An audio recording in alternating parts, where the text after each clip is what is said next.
It's in a preseason game on 27-59 last night. Luka scored 10 points in the 68-point win, which had the largest margin of victory in a preseason game since 1995. So, Shannon, was this more about Dallas or Charlotte?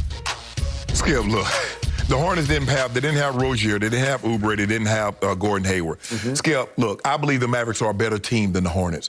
But 70 points better? No, I don't believe that. They just had a bad game. And that's what it was. I'm watching this game, and it was close. I'm like, okay, man, Charlotte looking good. And the next thing I know is like, okay, it's 15, and then it's 20, and then it's 30. Yep. I'm like, what the hell is, I'm like, then it just got to the point, Skip, I didn't even think they were trying anymore. Okay. I thought the Dallas Mavericks made a statement. I know it was just preseason, but it was their dress rehearsal game, said Jason Kidd, their new coach. And Porzingis is back in his happy place. Yes. Because he has been forced back into the equation with Luka. Because Luka just ignored him in the playoffs. Right. He went and stood in the corner, right? And all of a sudden, I see Porzingis make 7 out of 10 shots. And Luka was no good last night. He just scored 10 points, right, on 2 of 8 from 3. And yet LaMelo was 2 of 10 from the floor. So I give you the Charlotte part, but I think the Mavericks are saying, Lakers, we're here too. Yeah, the Mavericks were good, but I don't think they're 70 points better than Charlotte. And plus, Porzingis was running the floor, Skip. He wasn't standing in the corner. We got the real thing next week. Skip, Shannon, great stuff today. Undisputed back tomorrow. Herds on now. Have a good day. Yesterday, where he opened up about his decision to not get vaccinated, despite the Nets telling him he can no longer participate as a part-time member of the team. Take a listen. But I'm staying grounded in what I believe in. It's just as simple as that. It's not about being anti-vax or about being, on one side or the other. Like, it's just really about being true to what feels good for me. I'm still uncertain about a lot of things, and that's okay. If I'm going to be demonized for having more questions and taking my time to make a decision with my life, then that's just what it is. That's something I got to sit in. I know the consequences of the decisions I make with my life. I'm not here to sugarcoat any of that. All right, we're now joined by First Things First co-host Chris Broussard. Chris, your reaction to this? Wow. Well, first of all, I agree with Kyrie in that little clip. He shouldn't be demonized. And I don't really think he has. But, I've got a family member who's anti-vax, friends who are anti-vax, and I still respect them, love them, respect their intelligence, even as I disagree with them. And it's the same with Kyrie. He has a right to do what he wants to do, but none of us are in a vacuum. And there are consequences to your actions. So Kyrie has to understand that. As far as the video as a whole, look, it was good to see Kyrie talk and not have anonymous sources speaking for him so we could hear from him. But I got to be honest, I think he spoke for about 25 minutes and said a whole lot of nothing. It was very convoluted. He was bouncing from persona to persona, in my estimation, from sometimes a savior, he was coming off like a savior, sometimes a victim, sometimes a martyr, sometimes a chastiser of the media. And so it was hard to follow what in the world he was saying. I think two points of clarity that he did make. One, he doesn't feel comfortable personally taking the vaccine. And that's why he's not vaccinated. Now, he didn't give us any reasoning. Religious reasons, scientific reasons, cultural reasons. He gave us none of that in 25 minutes. He just said he wasn't comfortable taking the vaccine, and that's his right. But to say, I think for him to say he's not anti-vax is either you're confused or it's disingenuous. I get it. He doesn't dislike people who get the vaccination, but for him, he's anti-vax. Why else would you walk away from your teammates who are counting on you to help them win a championship? Why would you walk away from the game that you said you've loved since the 4th grade?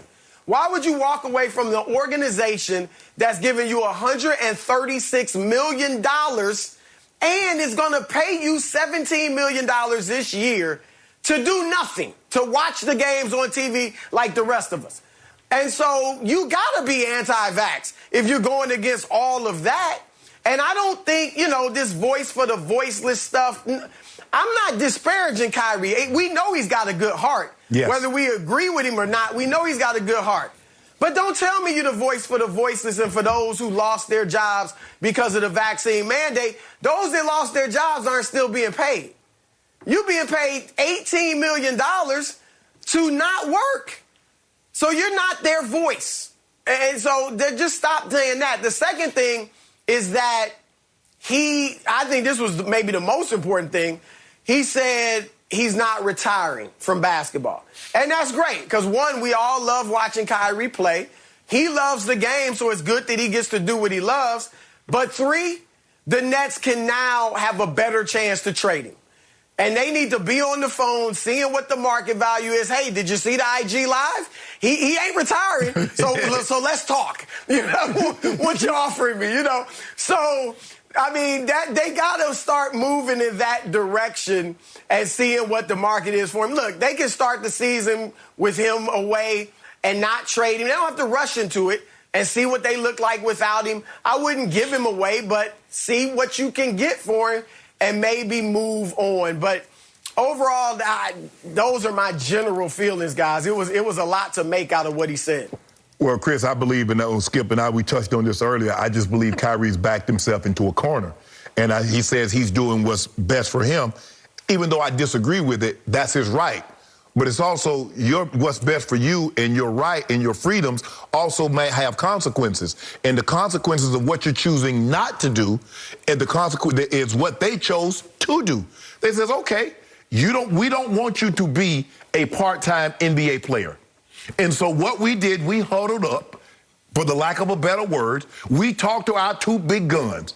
And they felt for them to make this decision, Chris, James Harden and KD says, guys, we got to move on. We cannot have a guy that's half in and that's half out. And I don't want to be in a situation that at some point in time, KD and James Harden going to say, look, guys, can we talk about the guys that's here? Can we deal with what we have? We wish Kyrie the best. Kyrie is still our friends. But championships trump friendships. When you're in a professional sport in a team setting, championships trump friendships. And that seems to me the path that these 2 guys have taken. Skip, Chris, he's a walking contradiction. He says, it's not about the money. And then in the next line he says, do you think I want to lose all that money? Well, damn, if it's not about the money, why you care if you lose it? So I didn't get with that. The NBA, the NBAPA will not let the NBA set a mandate because the NBA wanted to set a vaccine mandate. Everybody they said, no, we're not going to do that. The city of New York has the mandate. And they said, in order for you to go into Barclays, if you got to be vaccinated. That's it. And so you choose this. That's your right, Kyrie. You have a right to not to take the vaccine. Absolutely. But you have to understand the Nets have an obligation to do what's in the best interest of their team, not just in the best interest of an individual.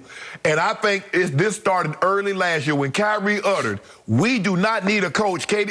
Steve Nash like, something wrong with this, something wrong with him. And then when you leave, Chris, you leave and you do not tell your employer that you're stepping away for whatever the reasons may be. Maybe it's a family emergency. Maybe it's a medical emergency. Maybe there's something that you're dealing with that you just need some time away. But you mean to tell me you can't be professional enough to tell them that? They got to ask, like, where's Kyrie? Well, Kyrie was supposed to be in the lineup. What's going on with Kyrie? And you leave people to answer questions for you? Nah, it's like, you know what? The vaccine mandate on top of all this unpredictability, Nets, I think the Nets said they've seen enough. They have heard enough. So in the end, I sat back last night and I thought what I just heard Kyrie Irving say made even less sense than when he said the earth is flat. It was classic both sides of mouth.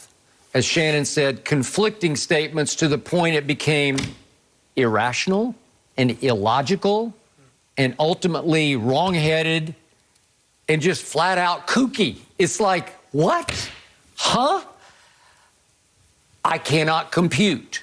It makes no sense to me to the point that if Kyrie had given us a classic conspiracy theory about the vaccine, as Shannon calls it, the third eye theory. It will give you a third eye. If you want to go there, I'm good with it. Right. I'm actually good with anywhere you want to go because it is America, and Kyrie has high IQ. Sometimes it's not connected to maturity, and sometimes it just goes over the